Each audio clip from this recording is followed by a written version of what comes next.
السلام علیکم، میرا نام مبشر لقمان ہے اور میں آپ کو ایک بڑی انٹرسٹنگ کہانی آج سنا رہا ہوں۔ میاں نواز شریف ہمیشہ جمہوریت کا راگ الاپتے ہیں اور ووٹر کو عزت دو اور ووٹ کو عزت دو، اس طرح کی باتیں کرتے رہتے ہیں، لیکن حقیقت اگر آپ دیکھیں تو ان کی سیاسی تاریخ جو ہے وہ کافی اس پہ داغ لگے ہوئے ہیں۔ اب یہ شریف خاندان جو ہے اس نے بھٹو کی نیشنلائزیشن پروگرام کے ریاکشن میں سیاست میں قدم رکھا۔ اس وقت شریف فیملی کی ایک مڈل کلاس انڈسٹریلسٹ کی حیثیت تھی اور میاں نواز شریف نے 70 کی دہائی میں تحریک استقلال سے اپنی سیاست کا باقاعدہ آغاز کیا۔ 1976 میں پاکستان مسلم لیگ جوائن کی، مگر ان کی قسمت اس وقت بدلی جب جنرل ضیاء الحق طاقت میں آئے۔ کون؟ جنرل ضیاء الحق۔ جنرل غلام جیلانی کے لاہور میں گھر بنانے نے ان کی قسمت بدل دی، یعنی کہا یہ جاتا ہے کہ انہوں نے جنرل غلام جیلانی کو ایک بہت بڑا گھر شبیر روڈ لاہور کینٹ میں بنا کے دیا اور اس کی ذمہ داری خود میاں شریف نے لے لی، اور اسی دوران میاں شریف جنرل جیلانی کو متاثر کرنے میں کامیاب ہو گئے۔ ظاہری بات ہے جب گھر بن رہا ہے تو اور اس کی فٹنگز بھی لگ رہی ہیں تو کامیاب ہی ہونا ہے نا، اور اپنے بیٹے کو سیاست میں انٹری کی انہوں نے ریکویسٹ کی اور سیٹ کا مطالبہ کر دیا۔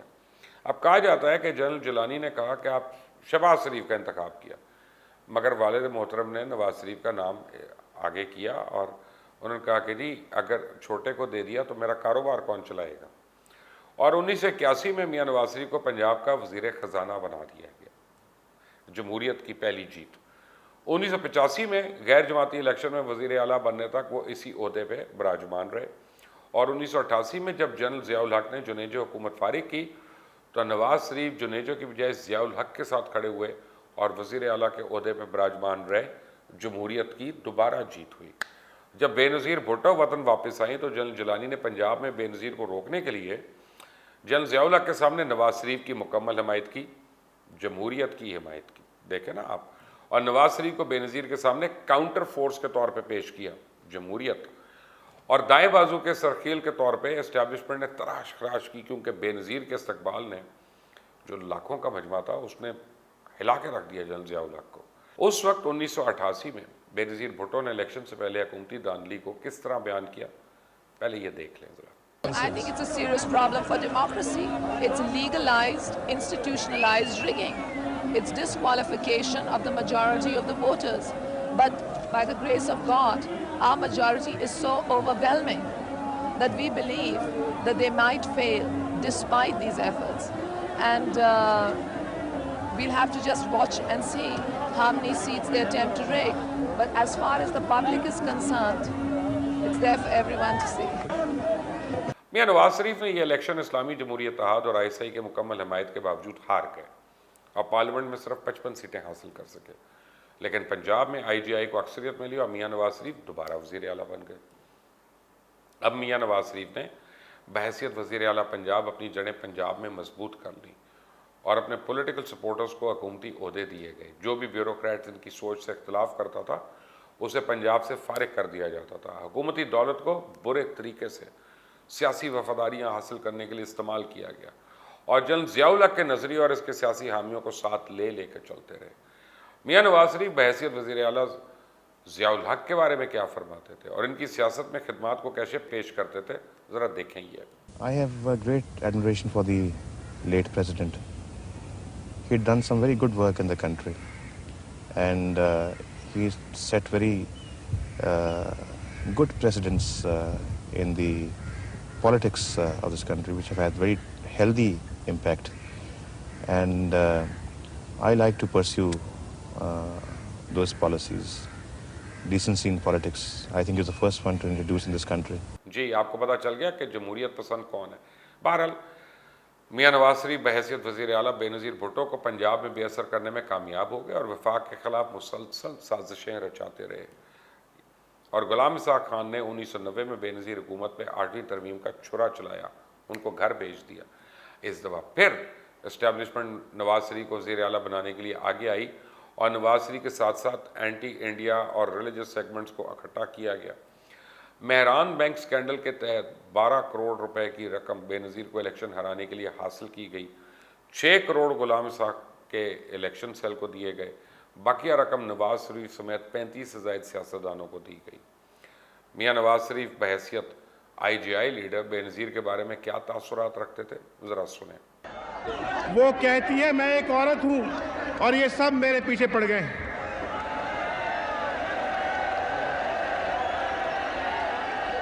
ہمیں کہتی ہے گیدڑ ہے گیدڑ. بھائی آپ فیصلہ کرو, میں گیدڑ ہوں؟